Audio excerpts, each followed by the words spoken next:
Embellir sa maison et son séjour en particulier, une passion pour beaucoup d'Ivoiriens. Si certains préfèrent les pièces importées pour l'ameublement, d'autres privilégient la production locale. Ces derniers sollicitent des menuisiers ou encore des tapissiers pour leur décoration d'intérieur. Des artisans du beau qui font face à d'innombrables difficultés dans ce secteur. Le reportage de Brice Niawa et Mathurin Badé.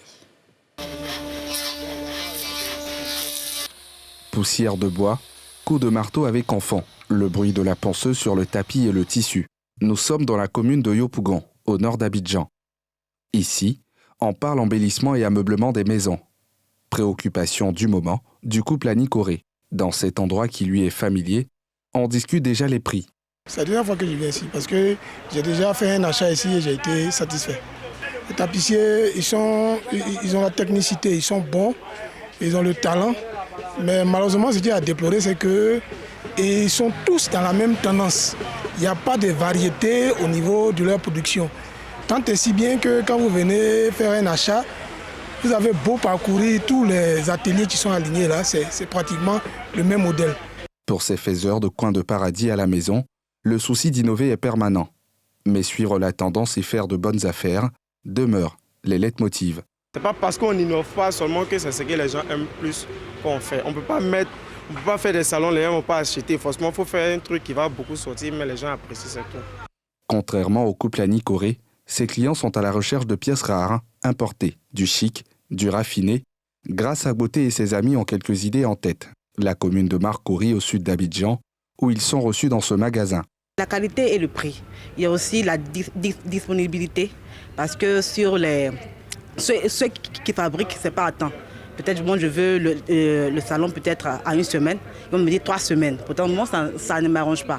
Donc c'est pour ça qu'on vient ici, pour pouvoir prendre directement. Il y a même des choix qui sont faits ici, qui sont peut-être meilleurs même que les salons qui sont importés. Voilà, mais le plus souvent nous on importe. La tapisserie au plan local est made in Côte d'Ivoire, un métier dans lequel s'est spécialisé Alassane Dosso. L'homme donne la forme au bois, avec des acquis obtenus à l'issue de sa formation en menuiserie. Quand quelqu'un passe la commande, on vient à la machine, on fait des découpes et on forme la carapace. Après ces étapes-là, ils sont avec pour aller faire la tapisserie. Pour faire du beau dans ce secteur, la matière vient de partout. Comme l'explique ici Jacques Adam, tapissier à Cocody depuis 20 ans. Il y a le bois en Côte d'Ivoire. On fabrique la mousse ici et on paye tout ici pour travailler. Mais les tissus, la plupart, ça vient de Turquie, Dubaï et autres. Dans son atelier, toutes les mains sont à la tâche. Je viens faire le travail au moins 2 semaines. Au moins 2 semaines. Il y a le salon plus que 2 semaines même. Pour ne pas dire à un client que tu es un faux type, voilà, tu as donné faux rendez-vous. Tu dis 3 semaines, 1 mois pour bien faire le travail. Des salons bas de gamme aux salons luxueux tels que les Louis XIV, les fauteuils bourrés, ceux en aile et le modèle royal, on trouve un peu de tout chez Jacques Adams. Malgré des conditions de travail encore précaires, ces artisans confient hors caméra gagnaient en moyenne 300 000 francs par mois. Bien vrai, on sait que quand il s'agit de fin d'année, tout le monde veut renouveler sa maison, les choses marchent plus. Mais quand tu es honnête dans ton travail, vraiment, de bouche à oreille, tu gagnes client toujours. Du beau et beaucoup de profit, mais les challenges demeurent pour ce secteur. Aujourd'hui, ces tapissiers veulent se professionnaliser en ayant avant tout des sites de travail aux normes.